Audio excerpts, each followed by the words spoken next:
একসাথে কয়েকটা গাড়ি এসে থামল। সবাই মাথা নিচু করে তাদের বসকে সালাম জানালো।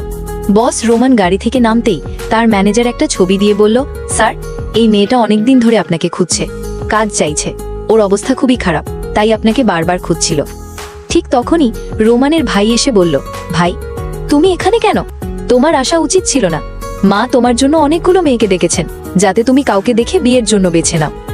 ওদিকে রানী ঠিক সেই সময়ে ডেলিভারির পার্সেল নিয়ে এসেছিল। রোমান যখন বাড়ির ভেতরে ঢুকে তখন তার মা একে একে সব মেয়েদের দেখাতে থাকে, কিন্তু রোমান একসাথে সবাইকে না বলে দেয়। মা লেগে গিয়ে বলে, তুই যদি বিয়ে না করিস তাহলে আমার মরা মুখ দেখবি। হঠাৎই সেখানে হাজির হয় রানী। রোমান সঙ্গে সঙ্গে রানীর হাত ধরে বলে, আমি এই মেয়েকেই বিয়ে করব। কিন্তু রানী সরাসরি না করে দেয়। রোমান হাত ছাড়তে না চাইলে রানী রেগে এক থাপ্পড় মেরে সেখান থেকে বেরিয়ে যায়। তারপর রানী কলেজের ক্যান্টিনে লাঞ্চ করছিল।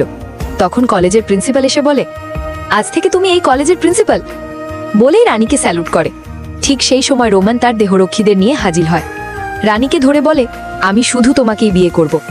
সে অনেক গয়না দেখায়, কিন্তু রানী গয়না দেখে সোজাসুজি না করে দেয়।